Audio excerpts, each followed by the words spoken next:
अब हम पढ़ेंगे राष्ट्रीय आय ज्ञात करने की विभिन्न विधियों के बारे में। राष्ट्रीय आय ज्ञात करने की 3 विधियां हैं। पहली है आय विधि, इनकम मेथड। दूसरी है व्यय विधि, एक्सपेंडिचर मेथड। और तीसरी है उत्पाद विधि, प्रोडक्ट मेथड। इन तीनों विधियों के बारे में हम विस्तार पूर्वक चर्चा करेंगे और इन तीनों ही विधियों से राष्ट्रीय आय किस प्रकार से ज्ञात की जाती है उनके पूरे सूत्रों के साथ में गणना करना सीखेंगे।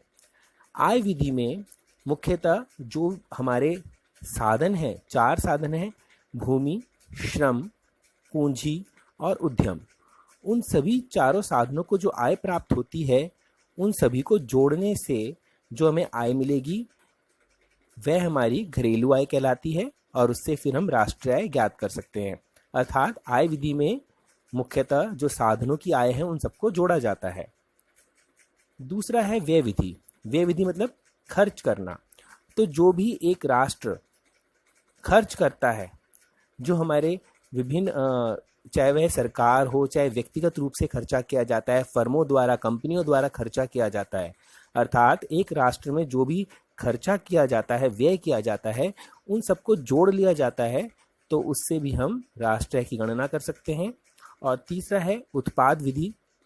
उत्पाद विधि में एक राष्ट्र में एक लेखा वर्ष में जितनी भी वस्तुओं और सेवाओं का उत्पादन होता है उनके मौद्रिक मूल्यों को जोड़ करके हम उत्पाद विधि से राष्ट्रीय आय की गणना करते हैं। तो इन 3 विधियों में जो आंसर निकलता है वह सेम निकलता है। यदि आपको एक प्रश्न दे रखा है और पूछा जाए आय विधि तथा व्यय विधि से राष्ट्रीय आय की गणना करें तो दोनों का आंसर सेम निकलेगा, क्योंकि मैंने बताया था कि आय के चक्रीय प्रवाह में आय, व्यय तथा उत्पाद तीनों बराबर होते हैं, इसलिए आंसर भी बराबर या इक्वल निकलेंगे। अब हम आय विधि द्वारा राष्ट्रीय आय की गणना करना सीखेंगे और इसके लिए है पूरा का पूरा फॉर्मूला आपको दिखाई दे रहा है। बहुत ही सिंपल है, सिर्फ समझना है। जब हम राष्ट्रीय आय की गणना करते हैं तो हमें सबसे पहले, जैसा कि मैंने बताया था, हमारे जो 4 साधन होते हैं, भूमि, श्रम, पूंजी, उद्यम, इन चारों साधनों की आय को जोड़ देते हैं तो हमें घरेलू आय प्राप्त होती है। ठीक है, तो हमें घरेलू आय निकालनी है। सबसे पहले इसका अर्थ है, सबसे पहला लिखा है पॉइंट, कर्मचारियों का पारिश्रमिक। कर्मचारियों का पारिश्रमिक क्या होता है? 4 साधन है, भूमि, श्रम, पूंजी, उद्यम। इसमें श्रम की बात कर रहे हैं, श्रम को या पारिश्रमिक। ठीक है, श्रम को क्या मिलता है? पारिश्रमिक। कर्मचारियों का पारिश्रमिक। और कर्मचारियों के पारिश्रमिक में यदि हम देखें तो सबसे पहले आता है नकद मजदूरी एवं वेतन। ये कर्मचारियों का पारिश्रमिक हेडिंग है, उसके कंपोनेंट हैं, घटक हैं ये 4 पॉइंट्स हैं। एग्जाम में या तो लिखा होता है कर्मचारियों का पारिश्रमिक, तो आप एज इट इज लिख देंगे। यदि कर्मचारियों का पारिश्रमिक नहीं दे रखा और इन चारों मदों में से कोई 3, 2 या चारों की चारों दे रखी हैं तो उनको जोड़ करके कर्मचारियों का पारिश्रमिक ज्ञात किया जाता है। तो कर्मचारियों का पारिश्रमिक, जिसमें पहला है नगद मजदूरी एवं वेतन। नगद मजदूरी मतलब जो कैश के रूप में दिया जाता है। मजदूरी और वेतन, जैसा मैंने बताया था, मजदूरी होता है जो डेली बेसिस पे दी जाती है। आपने पूरा दिन काम किया, शाम को आपको पैसा मिल जाएगा, वह मजदूरी कहलाता है। वेतन जो महीने के आखिर में दिया जाता है। तो मजदूरी और वेतन में डिफरेंस है, लेकिन यहाँ पर बोल रहा है नगद मजदूरी या वेतन जो नगद के रूप में आपको मिलता है। जो भी नगद के रूप में मिलेगा, जैसे कि आपको बोनस मिला, इंसेंटिव मिला, तो वो सभी क्या कहलाता है? हमारा नगद मजदूरी, क्योंकि वह कैश के रूप में मिलता है। दिवाली का बोनस मिल रहा है, कैश है। इंसेंटिव है कि आप, फॉर एग्जांपल, आप कहीं जॉब कर रहे हैं कि आपने इतने कस्टमर ज़्यादा बनाए तो आपको इंसेंटिव मिलेगा, एक्स्ट्रा पैसा मिलेगा। ओवर टाइम का भी कैश मिलता है। तो यह सारा हमारा कहलाता है नगद मजदूरी एवं वेतन। दूसरा है किस्म के रूप में मजदूरी। ये किस्म के रूप में मजदूरी क्या है? इसका अर्थ है आपको मजदूरी कैश के रूप में नहीं मिल रही, लेकिन आपको सहूलियत मिल रही है या फैसिलिटी मिल रही है। ठीक है। जैसे आप किसी फैक्ट्री में काम कर रहे हैं, आपको फैक्ट्री तक जाने के लिए बस आती है या गाड़ी आती है, आपको लेकर जा रही है, तो ये फैसिलिटी है। वरना आपको क्या करना पड़ता, खुद अपने वाहन से जाना पड़ता, या बसों से जाते, मेट्रो से जाते, आपका पैसा खर्च होता। तो ये पैसा बच रहा है, एक तरह से ये क्या है, किस्म के रूप में मजदूरी। आपको कंपनी ने फ़ोन दे रखा है और उसका आप इस्तेमाल करते हैं, तो वो भी क्या है, किस्म के रूप में मजदूरी। बड़ी बड़ी मल्टीनेशनल कंपनीज में जो मैनेजर होते हैं या अच्छी पोस्ट पर होते हैं, उनको गाड़ी, लैपटॉप ये सब दिए जाते हैं जिससे वे कार्य कर सके कहीं पर भी। तो वह कहलाता है किस्म के रूप में मजदूरी। जो भी आपको एक्स्ट्रा मिल रहा है, कैश के रूप में नहीं, नगद नहीं, लेकिन फैसिलिटीज जो मिल रही है, तो वह कहलाता है किस्म के रूप में मजदूरी। तीसरा पॉइंट है मालिकों द्वारा सामाजिक सुरक्षा योजनाओं में अंशदान। मालिकों, जिनको स्वनियोजक भी कहते हैं, कोई भी वर्ड आ सकता है, स्वनियोजक, मालिक, वो वर्ड चेंज कर सकते हैं। तो मालिकों द्वारा जब, जैसे किसी बीमा कंपनी में किश्त जाती है, मालिक भरता है। जो मालिक होता है वो हर एक एम्प्लॉय का इंश्योरेंस करवाना पसंद करता है जहाँ पर रिस्क होता है। कल को उसका एक्सीडेंट हो जाए काम करते करते, तो इंश्योरेंस कंपनी से उसे पैसा मिल जाएगा और मालिक के ऊपर बर्डन भी नहीं आएगा उस पैसे का, तो दोनों सुरक्षित हैं। तो यहाँ पर मालिकों द्वारा जब सुरक्षा योजनाओं में अंशदान पैसा दिया जाता है, तो वह हमारा कर्मचारियों के पारिश्रमिक का भाग है। यदि कर्मचारी स्वयं देता है तो वह भाग नहीं होगा। याद रखें कि केवल मालिक देखो आपको फैसिलिटी दे रहा है, एक आपका बीमा करवा रहा है, तो वह इंश्योरेंस जो है मालिक द्वारा करवाया जाता है, तो वह हमारे कर्मचारियों का पारिश्रमिक का भाग है। आपको एक तरह की सैलरी में से ही मिल रहा है वह। चौथा है सेवानिवृत्त पेंशन। सेवानिवृत्त पेंशन क्या होता है? आप पूरी जिंदगी कार्य करते हैं, कंपनी या किसी गवर्नमेंट जॉब में है, आपका पैसा कटता रहता है सैलरी में से, और जब आप रिटायर हो जाते हैं तो आपको पेंशन मिलनी प्रारंभ हो जाती है। तो यह कहलाती है सेवानिवृत्त पेंशन। अब यह सेवानिवृत्त पेंशन जो है, यह दो तरफा है, एक तरफा नहीं है। आपने जीवन भर अपनी सैलरी में से पैसा कटवाया और उसके बाद में जब आप रिटायर हो गए तो आपको पैसा वापस मिल रहा है, इसलिए दो तरफा है। ये साधन आय है, और इससे पहले हमने पढ़ा था हस्तांतरण आय, जिसमें एक तरफा होता है। तो पेंशन बहुत प्रकार की होती है, वृद्धावस्था पेंशन, इस तरह से मिलती जुलती पेंशन। तो आप ध्यान रखेंगे केवल सेवानिवृत्त पेंशन ही दो तरफा होती है, इसलिए यह कर्मचारियों के पारिश्रमिक का भाग है। तो हमें चारों मदों को जोड़ना है, तो उससे हमें क्या प्राप्त हो जाएगा? कर्मचारियों का पारिश्रमिक। ठीक है, याद रखेंगे, इन सबको जोड़ने पर हमें क्या प्राप्त होगा? कर्मचारियों का पारिश्रमिक। जब इन सबको हम जोड़ लेंगे, प्लस कर लेंगे, उसके बाद में अगला है हमारा प्रचालन अधिशेष। प्रचालन अधिशेष, फिर हम आते हैं हमारे चार साधन, भूमि, श्रम, पूंजी, उद्यम, जिसमें से श्रम हो चुका है। तो सबसे पहला क्या आता है हमारा? भूमि। भूमि को क्या मिलता है? बताया था मैंने, भूमि को मिलता है तीन चीजें, लगान, किराया, रॉयल्टी।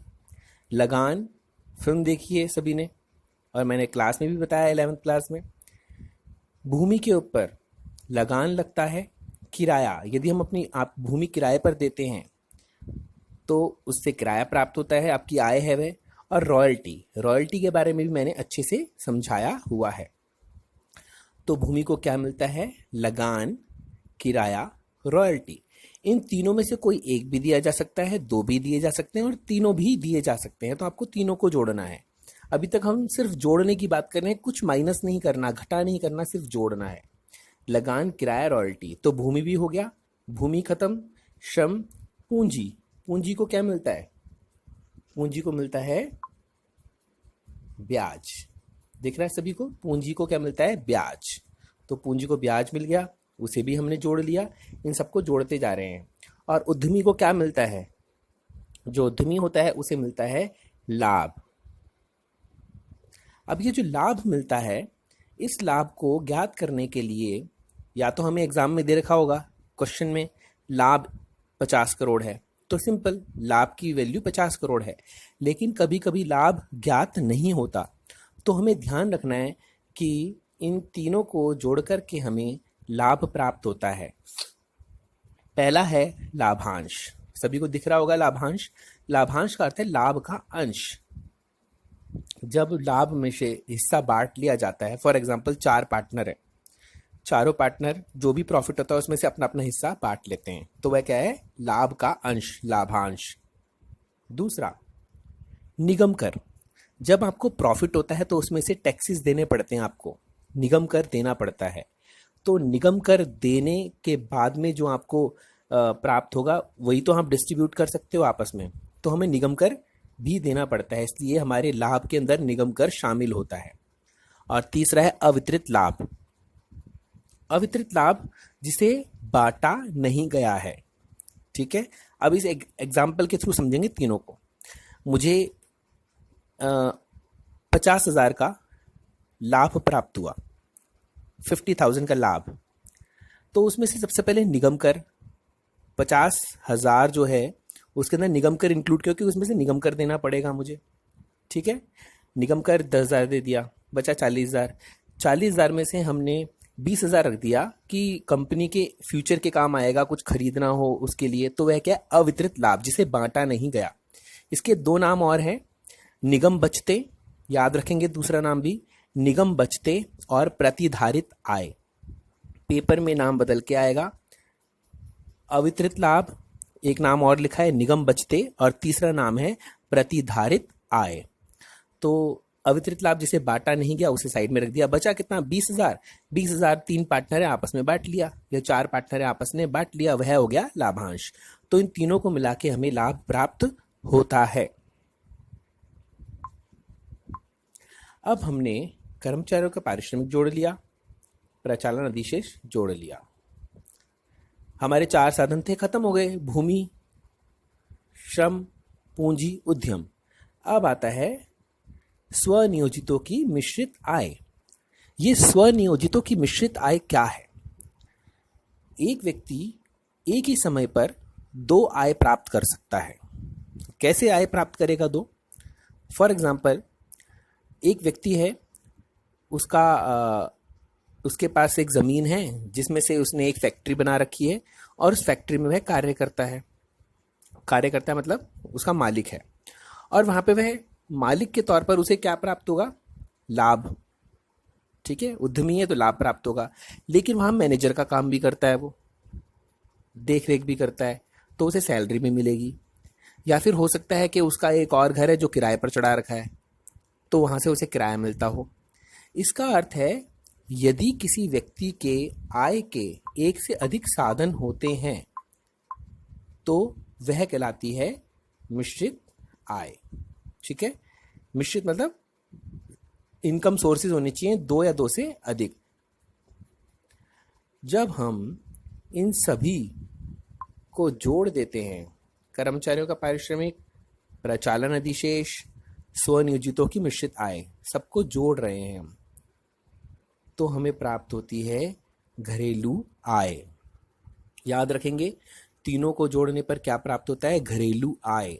घरेलू आय की इंग्लिश क्या होती है, NDPFC। दिख रहा है सभी को, NDPFC, या फुल फॉर्म बोले हिंदी में तो साधन लागत पर शुद्ध घरेलू उत्पाद या शुद्ध घरेलू आय। घरेलू आय प्राप्त होगी तो शॉर्ट में याद रखेंगे NDPFC। लेकिन हमें निकालने के लिए क्या बोला है, राष्ट्रीय आय। तो उसके लिए फॉर्मूला हम चैप्टर नंबर 3 में कर चुके हैं, वही अप्लाई करेंगे और देखते हैं कैसे। हमें राष्ट्रीय आय निकालना है। दे क्या रखा है, घरेलू आय।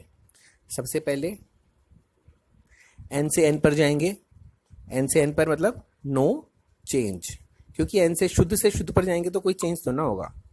उसके बाद में देखो FC से FC, FC से FC मतलब साधन लागत से साधन लागत पर नो चेंज, कोई चेंज नहीं होगा। अब हम देखेंगे DP से एनपी, डीपी मतलब घरेलू आय, घरेलू आय से राष्ट्रीय आय पर जाना है, जो कि हमें यहाँ पर भी दिख रहा है। घरेलू आय से राष्ट्रीय आय पर जाना है, घरेलू नीचे होता है, राष्ट्रीय ऊपर, तो सीढ़ियाँ चढ़नी पड़ेंगी।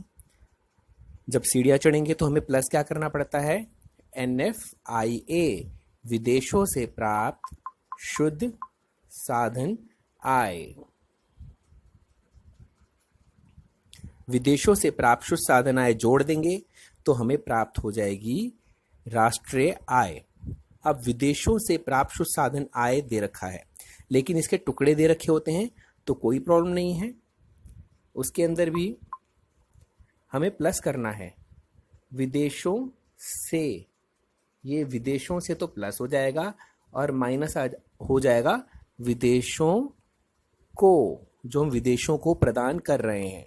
ठीक है, विदेशों से प्राप्त साधन आय माइनस विदेशों को प्रदान साधन आय, तो हमारे पास आ जाता है विदेशों से प्राप्त शुद्ध साधन आय, अगर इसके टुकड़े दे रखे हों। तो इस प्रकार से हमने आय विधि से राष्ट्रीय आय की गणना करना सीखा। ये फॉर्मूला मैंने पूरा समझा दिया है। अब एक न्यूमेरिकल करेंगे और सबसे पहले सभी स्टूडेंट इस फॉर्मूला को अपनी कॉपी में उतार लेंगे, क्योंकि जब क्वेश्चन करवाया जाएगा तो बार बार ये वीडियो तो चलाकर कोई फॉर्मूला देखेगा नहीं, इसलिए सभी एक पेज पर सुंदर तरीके से बिल्कुल ऐसे ही साफ साफ फॉर्मूला उतारेंगे। और जब मैं न्यूमेरिकल करवाऊंगा तो आप अपने रजिस्टर में से देख सकते हैं कि क्या फॉर्मूला है और उसे ज़्यादा अच्छे तरीके से समझ सकते हैं।